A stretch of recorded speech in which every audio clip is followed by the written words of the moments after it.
ಒಂದು selfie lakh lakh loss. Mobile camera ಮುಂದೆ V ತೋರಿಸುವ ಮುನ್ನ 100 ಸಲ ಯೋಚಿಸಿ. ಹೌದು, ಸೆಲ್ಫಿ ಅಂದರೆ ಸಾಕು ತಟ್ ಅಂತ ಕೈ ಎತ್ತಿ ವಿ ಪೋಸ್ ಕೊಡೋದು ಕಾಮನ್.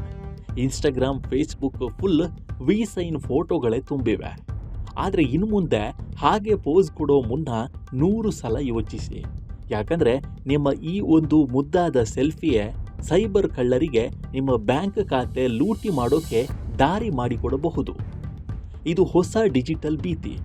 ಏನದು ಅಪಾಯ, ಹೇಗೆ ಕಳ್ಳತನ ಆಗುತ್ತೆ ಅನ್ನೋ ಕಂಪ್ಲೀಟ್ ರಿಪೋರ್ಟ್ ಇಲ್ಲಿದೆ ನೋಡಿ.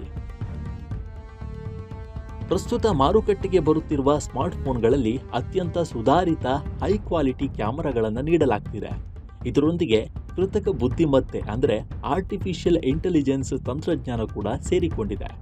ಸೈಬರ್ ಅಪರಾಧಿಗಳು ಸಾಮಾಜಿಕ ಜಾಲತಾಣಗಳಲ್ಲಿ ನೀವು ಅಪ್ಲೋಡ್ ಮಾಡುವ ಇಂತಹ ಹೈ ಕ್ವಾಲಿಟಿ ಫೋಟೋಗಳನ್ನು ದುರ್ಬಳಕೆ ಮಾಡಿಕೊಳ್ತಿದ್ದಾರೆ. ಹಾಗಾಗಿ ಫೋಟೋದಲ್ಲಿ ನಿಮ್ಮ ಬೆರಳುಗಳು ಸ್ಪಷ್ಟವಾಗಿ ಕಾಣಿಸಿದರೆ ಸಾಕು, AI ಸಾಫ್ಟ್ವೇರ್ ಸಹಾಯದಿಂದ ನಿಮ್ಮ ಕೈರೇಖೆಯ ಸಂಪೂರ್ಣ ಮಾಹಿತಿಯನ್ನು ಕದ್ದು ಬಯೋಮೆಟ್ರಿಕ್ ಸುರಕ್ಷತೆಯನ್ನು ಮುರಿಯಲು ಸಾಧ್ಯವಾಗುತ್ತೆ. ಈ ದತ್ತಾಂಶವನ್ನು ಬಳಸಿ ಹ್ಯಾಕರ್ಗಳು ನಿಮ್ಮ ಡಿಜಿಟಲ್ ಲಾಕರ್ಗಳು ಹಾಗೂ ಬ್ಯಾಂಕ್ ಖಾತೆಗಳಿಗೆ ಲಾಗಿನ್ ಆಗುವ ಅಪಾಯವಿದೆ. ಚೀನಾದ ಪ್ರಮುಖ ಭದ್ರತಾ ತಜ್ಞ ಲೀ ಚಾಂಗ್ ರಿಯಾಲಿಟಿ ಶೋ ಒಂದರಲ್ಲಿ ಈ ಕುರಿತು ಆಘಾತಕಾರಿ ಪ್ರಾತ್ಯಕ್ಷತೆಯನ್ನು ತೋರಿಸಿದ್ದಾರೆ. ಸೆಲೆಬ್ರಿಟಿಯೊಬ್ಬರು ವಿ ಪೋಸ್ ನೀಡಿ ತೆಗೆದಿದ್ದ ಸೆಲ್ಫಿ ಫೋಟೋದಲ್ಲಿ ಅವರ ಬೆರಳುಗಳ ರೇಖೆಗಳು ಎಷ್ಟು ನಿಖರವಾಗಿ ಗೋಚರಿಸುತ್ತವೆ ಅನ್ನೋದನ್ನು ಸಾಬೀತುಪಡಿಸಿದ್ದಾರೆ. ಅವರ ಸಂಶೋಧನೆಯ ಪ್ರಕಾರ 1.5 ಮೀಟರ್ ಅಥವಾ ಅದಕ್ಕಿಂತ ಕಡಿಮೆ ದೂರದಿಂದ ಫೋಟೋ ತೆಗೆದಾಗ ಬೆರಳುಗಳು ನೇರವಾಗಿ ಕ್ಯಾಮೆರಾ ಕಡೆಗೆ ಇದ್ದರೆ ಕೈರೇಖೆಯ 100ಕ್ಕೆ 100ರಷ್ಟು ಮಾಹಿತಿಯನ್ನು ಪಡೆದುಕೊಳ್ಳಬಹುದಂತೆ. ಸಾಮಾನ್ಯವಾಗಿ ಸೆಲ್ಫಿಗಳನ್ನು ಅತ್ಯಂತ ಹತ್ತಿರದಿಂದ ತೆಗೆದುಕೊಳ್ಳೋದ್ರಿಂದ ಇದರಲ್ಲಿ ಅಪಾಯದ ಪ್ರಮಾಣ ಹೆಚ್ಚಾಗಿರುತ್ತೆ.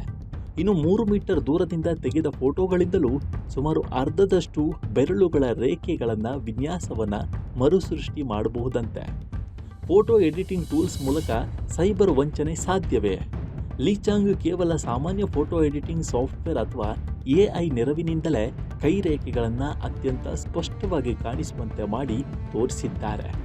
ಚೀನಾ ಅಕಾಡೆಮಿ ಆಫ್ ಸೈನ್ಸಸ್ನ ಕ್ರಿಪ್ಟೋಗ್ರಫಿ ಪ್ರೊಫೆಸರ್ ಆದ ಜಿಂಗ್ ಜಿಯು ಕೂಡ ಇದನ್ನು ಪುಷ್ಟೀಕರಿಸಿದ್ದು, ಉತ್ತಮ ಗುಣಮಟ್ಟದ ಕ್ಯಾಮೆರಾ ಫೋಟೋ ಇದ್ದರೆ ಕೇವಲ ವಿ ಪೋಸ್ನಿಂದಲೇ ನಕಲಿ ಫಿಂಗರ್ ಪ್ರಿಂಟ್ ರೂಪಿಸಲು ಸಾಧ್ಯ ಅಂತ ತಿಳಿಸಿದ್ದಾರೆ. ಆದರೆ ಇನ್ನೊಂದು ಕಡೆ ತಜ್ಞರ ಪ್ರಕಾರ ಕೈರೇಖೆಗಳನ್ನು ಕದಿಯುವುದು ಅಷ್ಟೊಂದು ಸುಲಭದ ಮಾತಲ್ಲ. ಅದಕ್ಕೆ ಸೂಕ್ತವಾದ ಬೆಳಕಿನ ವ್ಯವಸ್ಥೆ, ಕ್ಯಾಮರಾ ಫೋಕಸ್ ಮತ್ತು ಅತ್ಯುನ್ನತ ಚಿತ್ರದ ಸ್ಪಷ್ಟತೆ ಬೇಕಾಗತ್ತಂತೆ. ಆದರೂ ತಂತ್ರಜ್ಞಾನದ ಬೆಳವಣಿಗೆಯನ್ನು ಗಮನಿಸಿದರೆ ಭವಿಷ್ಯದಲ್ಲಿ ಇದು ದೊಡ್ಡ ಆನ್ಲೈನ್ ದರೋಡೆಗೆ ದಾರಿ ಆಗಬಹುದು ಅಂತ ಹೇಳಲಾಗ್ತಿದೆ. ಈ ಬಗ್ಗೆ ನಿಮ್ಮ ಅಭಿಪ್ರಾಯ ಏನು ಅನ್ನೋದನ್ನು ಕಾಮೆಂಟ್ ಮೂಲಕ ತಿಳಿಸಿ. ಮುಂದಿನ ವಿಡಿಯೋದಲ್ಲಿ ಸಿಗೋಣ. ನಮಸ್ಕಾರ.